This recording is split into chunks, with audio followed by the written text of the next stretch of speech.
नमस्कार, मैं हूं मनोज वर्मा और आप देख रहे हैं हमारा विशेष कार्यक्रम अटेंशन। मध्य प्रदेश में उपचुनाव के लिए जंग जारी है। बीजेपी कांग्रेस ने अपनी अपनी रणनीति पर तेजी से काम करना शुरू कर दिया है। इस बीच अब बीजेपी ने फिर से हार्ड हिंदुत्व की झलक दिखाने की तैयारी कर ली है। मतलब बीजेपी हर बूथ पर कन्या पूजन तो कर रही है, साथ में 15 अक्टूबर को दशहरे के दिन पार्टी के सभी बड़े नेता विजय संकल्प ध्वज भी फहराएंगे। अटेंशन में आज हम इसी विषय पर चर्चा करेंगे, लेकिन उसके पहले देखिए हमारी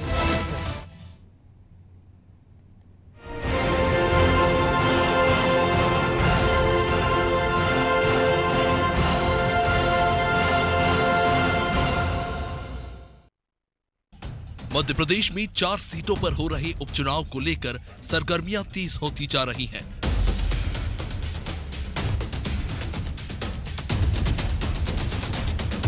अब उपचुनाव से पहले बीजेपी ने पूरे प्रदेश में हार्ड हिंदुत्व की झलक दिखाने की तैयारी कर ली है। पार्टी ने नवरात्रि से लेकर दशहरे तक अपने कार्यक्रम तय कर लिए हैं। बीजेपी 15 अक्टूबर को दशहरे पर विजय संकल्प ध्वज लगाएगी। प्रदेश के मुख्यमंत्री शिवराज सिंह चौहान सहित पार्टी के सभी नेता किसी एक जगह पर पहुंचकर विजय संकल्प भगवा ध्वज फहराएंगे। पार्टी इन त्योहारों के दिनों में कन्या पूजन और सीनियर नेताओं का सम्मान भी करेगी। दरकिनार हुए सीनियर नेताओं की पूछ परख करने का भी कार्यक्रम तैयार किया गया है। पार्टी ने 21 अक्टूबर को जनसंघ के स्थापना दिवस पर मंडल स्तर पर संगोष्ठी आयोजित करने और जनसंघ के समय से पार्टी का काम कर रहे सीनियर नेताओं को सम्मानित करने का कार्यक्रम बनाया है। साथ ही पार्टी दशहरे के बाद से पूरे प्रदेश में भाजपा को और मजबूत करेगी। इन कार्यक्रमों को लेकर बीजेपी कार्यालय में चुनाव प्रबंधन समिति की बैठक हुई। उसमें इन कार्यक्रमों को हरी झंडी दे दी गई है। नवरात्रि से लेकर पूरे अक्टूबर तक धार्मिक और राजनीतिक कार्यक्रमों के जरिए पार्टी की छवि को चमकाया जाएगा। बीजेपी के चुनाव प्रबंधन समिति के अध्यक्ष भूपेंद्र सिंह ने बताया कि पार्टी ने कई कार्यक्रम करने का फैसला किया है। 15 अक्टूबर को 3 विधानसभा मिला के ऐसी 11 विधानसभा क्षेत्रों में दशहरे के दिन, विजयदशमी के दिन विजय संकल्प ध्वज लगाने का कार्यक्रम होगा। संकल्प लेंगे भारतीय जनता पार्टी को जिताने का ध्वज लगाकर। वहीं बीजेपी के इन धार्मिक कार्यक्रमों और दशहरे पर विजय संकल्प ध्वज लगाने के ऐलान पर कांग्रेस ने सवाल खड़े किए हैं। भारतीय जनता पार्टी जब भी जनता की नज़रों में गिरती है, जब भी चुनावी अखाड़े में इसकी पिटाई होती है, तब ये जो है धर्म को सामने खड़ा कर लेती है और तब ये जो है धर्म की आड़ में बचने की कोशिश करती है।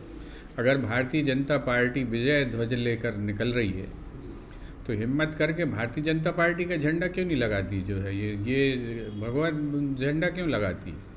क्योंकि भारतीय जनता पार्टी के झंडे में अब वो शक्ति नहीं बची कि वो इनको जो है चुनाव की बेहतरनी पार करा पाए।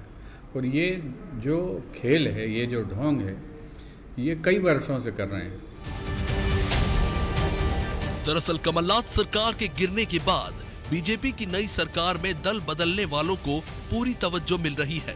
ज्योतिरादित्य सिंधिया केंद्र में मंत्री तो उनके समर्थक विधायक शिवराज मंत्रिमंडल में वजनदार पदों से नवाजे गए और अब प्रदेश की 4 सीटों पर हो रहे उपचुनाव में भी कुछ इसी तरह के नजारे देखने को मिल रहे हैं। बीजेपी ने पृथ्वीपुर और जोबट विधानसभा सीट पर बाहरी उम्मीदवारों को अपना प्रत्याशी घोषित किया है। अब कांग्रेस जैसे तैसे भाजपा को पछाड़ने सॉफ्ट हिंदुत्व की राह पकड़ती है, लेकिन फिर से दिग्विजय सिंह अपने बयानों से पार्टी को वहीं ले आते हैं जहां से वो चली थी। ऐसे में कांग्रेस अब इस हार्ड हिंदुत्व की काट कैसे निकालती है, ये देखने वाली बात होगी। ब्यूरो रिपोर्ट, अनादि टीवी।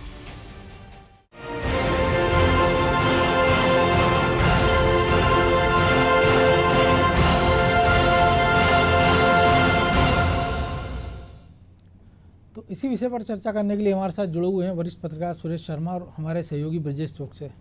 बहुत बहुत स्वागत है शर्मा जी आपका, ब्रजेश जी आपका भी।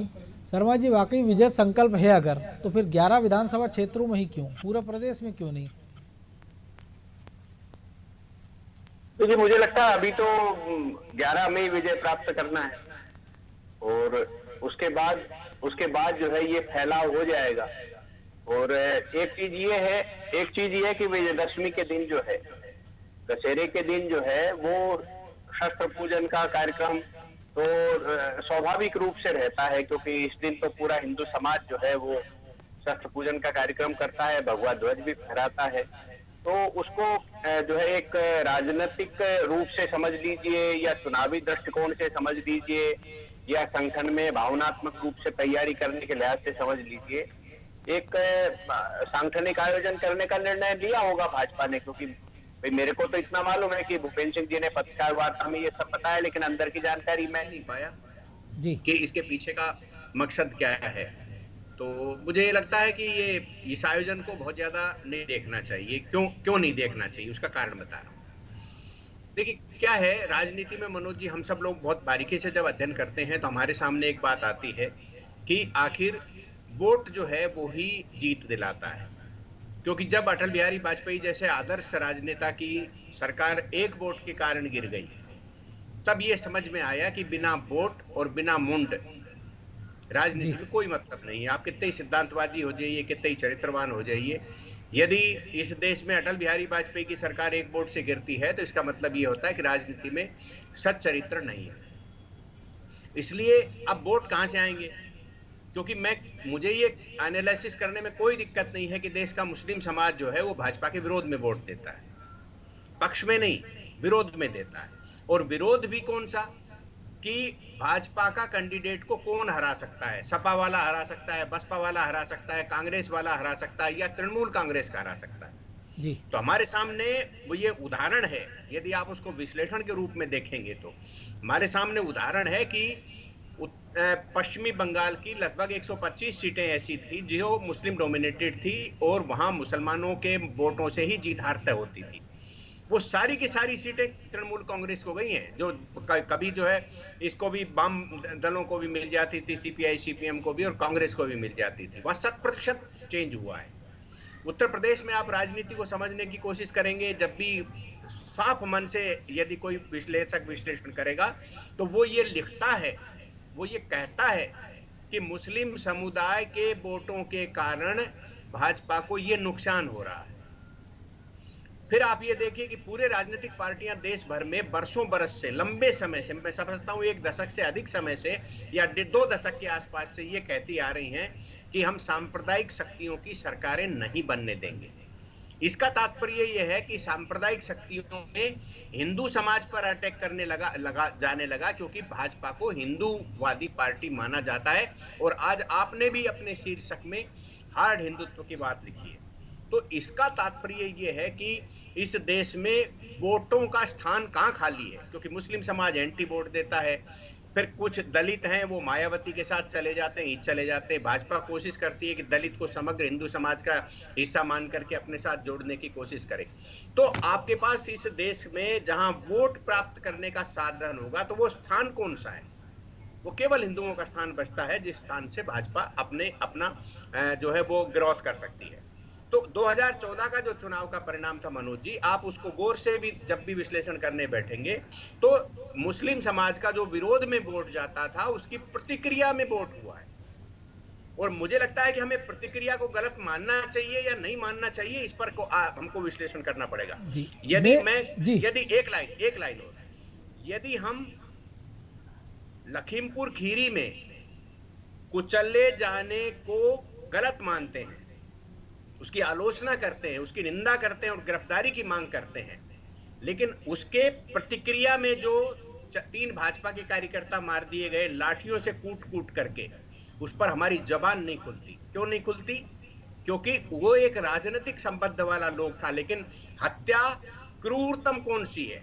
लेकिन एक पत्रकार भी मारा गया जिसका कोई संबंधता नहीं थी दोनों से। जितने लोग मारे, देखिए एक क्रूरतम क्या है कि एक व्यक्ति एक मशीन चला रहा है जो निर्जीव है, जो उसके इशारों पर चलती है और लोगों पर चढ़ती है, वो क्रूर अपराध है। लेकिन क्रूरतम अपराध वो है कि जिंदा लोगों को लाठियों से मार रहे हैं, वो क्रूरतम है। तो जहां हमारी सोच यहां आकर के रुक जाती है कि क्रूर और क्रूरतम में अंतर नहीं कर सकते हैं, वहां आकर के हमें ये इस बात का विश्लेषण करना पड़ेगा कि यदि समाजों के वोटों का विरोधात्मक स्वर है तो पक्ष का स्वर कहां से उपजेगा, इसलिए वो आएगा। जनसंघ की स्थापना से लगाकर आज तक आप कल्पना करिए कि भारतीय जनता पार्टी स्पष्ट विचारधारा, यानी जनसंघ स्पष्ट विचारधारा के साथ चला था, उसमें कहीं किसी से भेदभाव नहीं, लेकिन हमें वोट कहां से मिलेंगे हमें मालूम। ब्रजेश जी, हिंदुत्व की पैरोकार मानी जाती बीजेपी, शर्मा जी ने भी कहा और हम अतीत में देखते भी, और इससे उनको कोई गुरेज भी नहीं है। लेकिन इसके बाद भी अगर हिंदुओं को क्यों मनाने की उनको ज़रूरत पड़ रही, क्यों प्रतीकात्मक कार्यक्रम करना पड़ रहा है कि आपको ध्वज संकल्प लेना पड़ रहा है, कन्या पूजन की बात हो रही है और उन्हीं विधानसभा क्षेत्रों में? ये तो वैसा ही होगा कि अगर ओबीसी कहे कि मैं मुसलमानों के लिए उनको हित में बात करूं, या मायावती कहे कि मैं दलितों की सबसे बड़ी शुभचिंतक हूं, तो जो चीज़ आप हो तो कुछ नया करना चाहिए, फिर यही क्यों? देखिए मनोज जी, जब जब ध्रुवीकरण होता है तो किसको फायदा होता है? निश्चित तौर पर भाजपा को फायदा होता है ध्रुवीकरण से। और जब देखते हैं कि अन्य मुद्दे प्रभावी हो रहे हैं तो उनकी धार बोथरी करने के लिए हमेशा हिंदुत्व को आगे बढ़ाया जाता है। तो भाजपा को यहाँ सहूलियत दिख रही है, मौका ऐसा है, दशहरे का है, नवदुर्गा का मौका चल रहा है, हमेशा करती है, लेकिन उन 11 क्षेत्रों में कर रही है, उन क्षेत्रों को चिन्हित करके कर रही है। तो निश्चित तौर पर उसका सीधा मकसद है कि वो हार्ड हिंदुत्व की तरफ जा रही, लोगों को बता रही कि हम देखो कन्या पूजन कर रहे हैं, नवरात्रि में कन्या भोज करा रहे हैं, तमाम तरह के वो धार्मिक लाभ लेने की कोशिश कर रही है। वो ये बताने की बार बार कोशिश करने की पड़ती है मनोज जी कि राजनीति में का आपको बताना पड़ता है कि आप हार्ड हिंदुत्व की बात कर रहे हो। आप देखिए, इससे पहले जब शिवराज जी के 3 टर्म हुए तो कोई हिंदुत्व की, कट्टर हिंदुत्व की बात नहीं हुई थी, लेकिन जैसे ही उनका चौथी बार पारी आई है तो आप देखिए लव जिहाद हुआ, धर्मांतरण हुआ, तमाम तरह के वो मुद्दे प्रभावी रहे, उन पर कार्रवाइयाँ हुई, वो हार्ड हिंदुत्व की तरफ बढ़ी, क्योंकि भाजपा को ये मुफीद लगता है। चुनाव में ये ऐसा ध्रुवीकरण, जिस तरह से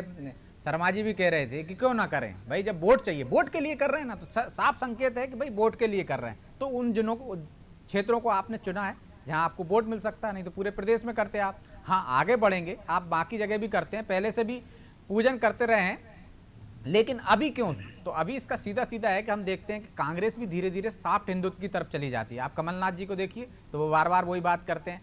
इस बार भी जैसे कहा कि जो चुनाव हो रहे हैं वो शनिवार और मंगलवार का फिर गणित हो गया, तो कांग्रेस आगे पीछे जाके फिर उसी पे जाएगी। वो हनुमान जी की पूजा करने लगे हैं, हनुमान भक्त हैं। आप पड़ोसी जिले में, राज्य में चले जाइए मनोज जी, छत्तीसगढ़ में कांग्रेस की सरकार है, वो राम पदगमन की बात कर रही है, वहाँ पे गौशालाओं की बात कर रही है, जो कांग्रेस ने यहाँ भी अपने घोषणा पत्र में लाए थे।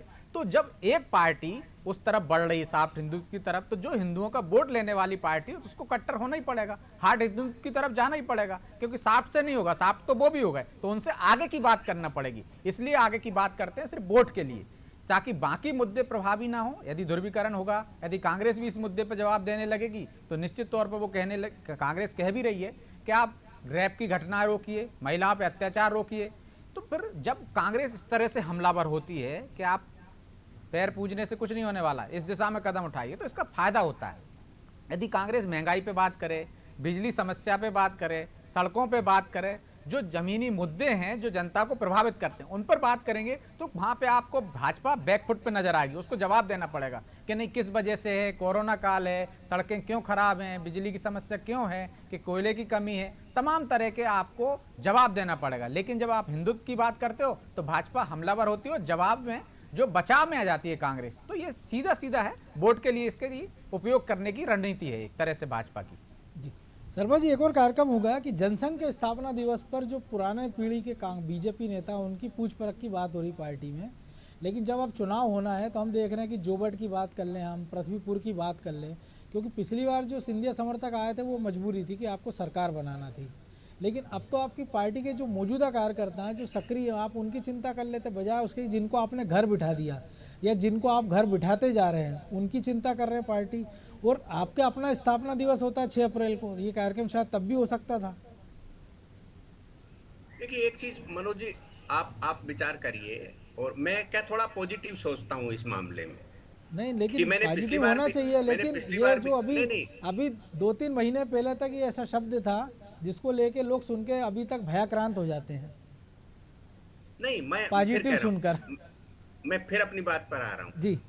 देखिए, जब मैं टीवी पर विश्लेषण करने की स्थिति में हूं और खबर लिखने की स्थिति में हूं, तो दोनों में अंतर रहता है। और पहला अंतर यह रहता है कि खबर केवल उस घटनाक्रम तक सीमित रहती है जिस घटनाक्रम तक हम उस खबर को लिख रहे होते हैं। जैसे भाजपा ने एक घोषणा की तो वहां हम जरूर लिखेंगे कि उल्लेखनीय है कि अपने ऐसे ऐसे कार्यकर्ताओं को, पुराने कार्यकर्ताओं को, पुराने नेताओं को जो है घर बिठा दिया था और अब जब चुनाव आ गए तब उनके, तो हम ये उल्लेखनीय करके लिखेंगे, नो डाउट। लेकिन जब हम विश्लेषण करते हैं तब हमारे सामने एक पक्ष और खुल जाता है।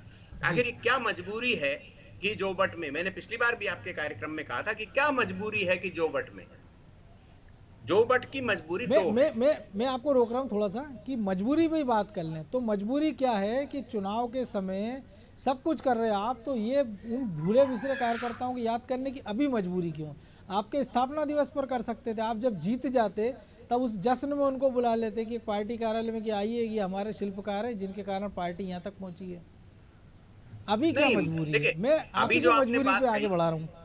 अभी जो आपने कही थी बात कि हार्ड हिंदुत्व की तरफ जाना, यदि हम हार्ड हिंदुत्व वाले शब्द को पकड़ करके अपनी बात को कहते हैं तब जनसंघ की याद करना बहुत जरूरी है।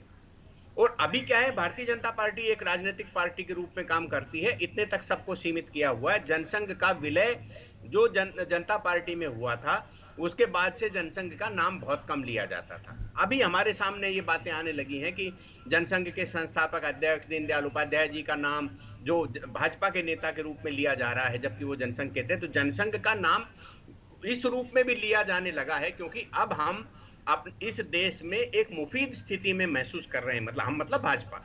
लेकिन इसी भाजपा ने जो जनसंघ के बलराज मधोक के साथ क्या किया, फिर उसका भी जिक्र होना चाहिए। नहीं होगा ना। देखिए क्या होता है मनोज जी, आप ये कहेंगे लालकृष्ण आडवाणी के साथ क्या हुआ, तो ये एक आइडियोलॉजी जो है, उस आइडियोलॉजी के विपरीत यदि अब कोई, चाहे बलराज मधोक जी करते हो चाहे आडवाणी जी करते हो, तो संगठन जो है, मैं आज एक अटल जी का इंटरव्यू सुन रहा था, उन्होंने कहा कि गुजरात में एक बार सरकार गिर गई थी तो अटल जी ने कहा कि कई बार जवान मौत हो जाती है। इसका तात्पर्य ये तो नहीं होता कि कोई आदमी अपने बच्चे को बड़ा नहीं देखना चाहता या जवान नहीं देखना चाहेगा। तात्पर्य केवल ये है कि अनुशासन के सामने यदि हमें सरकार, अटल जी कह रहे हैं ये बात कि अनुशासन के सामने यदि हमें सरकार कुर्बान करना पड़ेगी तो हम करेंगे। ठीक है, ये अटल जी के साथ चरित्र था, अटल जी के साथ चला गया, आज ये चरित्र नहीं है। आज तो केवल हमें सरकार बनाना है, क्या सिद्धांत है क्या नहीं है ये एक अलग विषय है, इस पर कहने में कोई गुरेज नहीं, मैं साफ बोल ही चुका हूं। परंतु ये जरूर है कि आज जनसंघ की विचार और भावनाओं को जिंदा रखना पड़ेगा। एक चीज आप देखिए, 7 साल का जो एक्सपेरिमेंट है मोदी सरकार का, उसमें साफ समझ में आ गया कि एक झटके में 370 हुआ है, राम मंदिर के बारे में अनुकूलता होने से न्यायालय का फैसला हुआ है, जो है आपका 3 तलाक के मामले पर फैसला हुआ है, कश्मीर के मामले में जो विचारधाराएं थी उनको चेंज करने का वातावरण हुआ है। तो एक देश जो है एक बदला है। और मैं एक सवाल मनोज जी आज आपसे पूछता हूं, बहुत सीनियर पत्रकार हैं, ब्रजेश भाई भी बहुत सीनियर पत्रकार हैं, सक्रिय पत्रकार हो आप लोग, कौन सा ऐसा देश है जिसकी धार्मिक विचारधारा नहीं है? क्या अमेरिका ईसाइयत को नहीं मानता? क्या जर्मनी ईसाइयत को नहीं मानती? क्या जापान जो है बौद्ध धर्म को नहीं मानता? क्या जो है चीन बौद्ध धर्म को नहीं मानता? क्या नेपाल हिंदुत्व राष्ट्र नहीं था? क्या बांग्लादेश के अंदर तमिल नहीं माने जाते? क्या इसमें श्रीलंका में, क्या पाकिस्तान के अंदर मंदिर तोड़ने के बाद कोई मीडिया डिबेट होती है? नहीं होती। कारण यह है कि वहां की धार्मिक, हमारे यहाँ जो आजादी के समय जो धर्म के आधार पर बंटवारा हुआ था, हमारे जो आपने नाम गिनाए वो वोट के लिए पोप का इस्तेमाल नहीं करते हैं, ईसा मसीह का इस्तेमाल नहीं करते हैं, बौद्ध का इस्तेमाल नहीं करते हैं, शायद ये भी एक कारण है। हमारे यहाँ करते हैं, सारे राजनीतिक दल करते हैं अपने अपने हिसाब से। मैं वही जवाब दे रहा हूँ। आप ये बताइए, क्या आपकी जानकारी है कि पोप शासनाध्यक्ष हैं? बिल्कुल। उनके पास शासन कहां से आ गया? क्योंकि वो विश्व में धर्म गुरु के रूप में जाने की बजाय शासनाध्यक्ष के रूप में जाकर के धर्म प्रचार करते हैं। हमारे शंकराचार्य जिस दिन खड़े होकर के आदि शंकराचार्य की भांति काम करने लग जाएंगे तो मुझे नहीं लगता कि संघ को इतनी ज्यादा मेहनत करने की जरूरत पड़ेगी। आदि शंकराचार्य क्या जो है त्याग और जो एक प्रकार से आदर्श की प्रतिमूर्ति हमारे यदि धर्मगुरु हैं, होना चाहिए। उनके मठों को देखिए आप, कितने लंबे चौड़े हो गए। हमारे जगत गुरु शंकराचार्य महाराज जो है, मैं तो बहुत उनके चरणों में वंदना के साथ ये बात कह रहा हूं कि वो 2 मठों के मालिक बने हुए हैं। क्यों? क्या जरूरत है? दूसरे शिष्य को जो 96 वर्ष की उम्र में जाने के बाद भी 2 मठों के मालिक बने हुए, क्या वो प्रचार कर पाते होंगे? क्या वो हिंदुत्व की रक्षा कर पाते होंगे? उनको क्यों नहीं अपने जीवन के अंदर ही दूसरा उत्तराधिकारी बना देना चाहिए? तो ये जो हमारी कमियां आई हैं हिंदू समाज में, आप एक मौलाना तो मौलवी उसके और लिए एक हमारे पादरी पास एक हमारे उसके हिंदू लिए तो समाज हमारे पर पास एक बहुत टिप्पणियां बड़ी करता व्यवस्था क्या है, कभी मठ कोई हमारे मंदिर हैं, धर्मगुरु बोले बहुत सारे अखाड़े हैं, 13-14 अखाड़े हैं, वो सब हैं। तो पॉलिटिकल काम पार्टी को करते हैं? आपको नहीं लगता इससे दूर रहना चाहिए? मैं ये कह रहा हूँ पॉलिटिकल पार्टी को जरूरत ही क्यों पड़ेगी जब धर्म और ये अखाड़े काम करेंगे तो। आप बताइए, आपके मंदिरों का सारा ठीक है, आप डिबेट को इधर ले गए, मुझे कोई दिक्कत नहीं। आज यदि देश भर के सारे मंदिरों का पैसा सरकार अपने खजाने में लेके जाती है तो हिंदू धर्म का प्रचार कहां से हो जाएगा? क्या किसी गुरुद्वारे का, क्या किसी तो चर्च का, मैं क्या इसी किसी पे मस्जिद का आने वाला पैसा सरकार के खजाने में जाता है क्या? तो क्या हिंदू बिल्कुल समाज का ब्रजेश एक जी, मंदिर जो है, मैं हिंदू आऊंगा समाज साहब का एक मंदिर जो जी। है वो उसके धर्म प्रचार के लिए उपयोग में नहीं आना चाहिए इस देश का? क्योंकि सारे जो है, आप महाकाल मंदिर का सारा चढ़ावा जो है सरकार के खजाने में जाता है, वैष्णो देवी का सारा चढ़ावा सरकार के खजाने में जाता है, क्यों नहीं हिंदू समाज के लिए कहा उसके उपयोग करने लग जाए?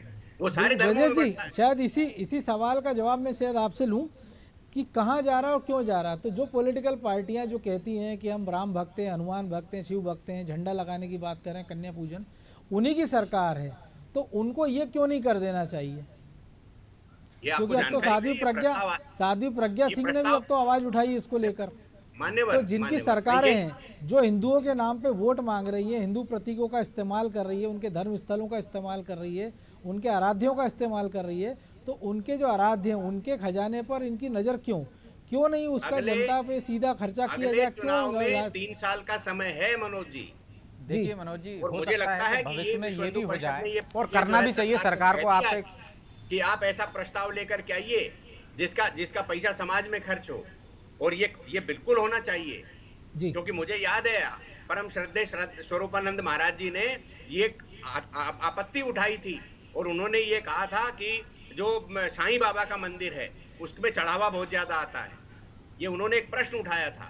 तो उन्होंने तो ये भी कहा था ना शर्मा जी कि चढ़ावे साईं के बाबा बारे को में आप चिंता मंदिर मत करने का बनाइए। सभी क्षेत्रों में, चाहे वो भाजपा सरकार के पक्ष के हो या विपक्ष, बिल्कुल उस पे बात करेंगे, भी जवाब ले लेता हूँ ब्रजेश से। जी देखिए शर्मा जी, उस समय शंकराचार्य ने यह भी कहा था कि साईं बाबा को आप अपने मंदिर मत बनाइए, उनके मंदिरों में स्थान मत दीजिए, मंदिरों में स्थापना मत कीजिए। लेकिन क्योंकि हिंदू धर्म में उनको भगवान का दर्जा नहीं दिया है, लेकिन आज देखिए आप तमाम जगह उनके मंदिर बन रहे हैं। तो सरकार को ऐसी व्यवस्था, और जो धर्म का पैसा है जन कल्याण में ही खर्च होना चाहिए। तो यदि सरकार के माध्यम से जन कल्याण में जा रहा है, यदि वो पंडित पुजारियों को दे देंगे तो वो लूटमार मचा के सरकार को ये व्यवस्था और करनी चाहिए कि जिन राज्यों में हमारा सोचना ये तो एक प्रोपगंडा है कि पंडित पुजारी ले जाते हैं, पंडित पुजारी को तनख्वाह मिलती है केवल। पर आप देखिए मंदिरों के लेकिन ट्रस्ट का उपयोग जनता के हित में ही होना शर्मा चाहिए। जी, इसी से छोटा सा एक जुड़ा सवाल है जो आपने कहा कि अगर हम ये खबर जब पढ़ते हैं कि अगर हम ये खबर पढ़ते हैं, सुनिए मनोज जी, बिल्कुल शर्मा जी, एक छोटी सी प्रतिक्रिया कि एक मिनट मैं बस एक छोटा सवाल है, एक छोटी सी प्रतिक्रिया कि जब हम ये खबर पढ़ते हैं कि गुरुवायूर मंदिर संकट में चल रहा है या मीनाक्षी मंदिर संकट में चल रहा है या दक्षिण भारत के तमाम मंदिर संकट में कि उनका चढ़ावा कम आ गया, तो आपको नहीं लगता कि हम ये अपने धर्म की अवमानना निरादर कर रहे हैं उसका? क्योंकि हमने कोई दुकान थोड़ी खोली है कि ये कोरोना काल में उनका धंधा पिट गया है या उनकी कामकाज ठप हो गया है। जी ब्रजेश जी।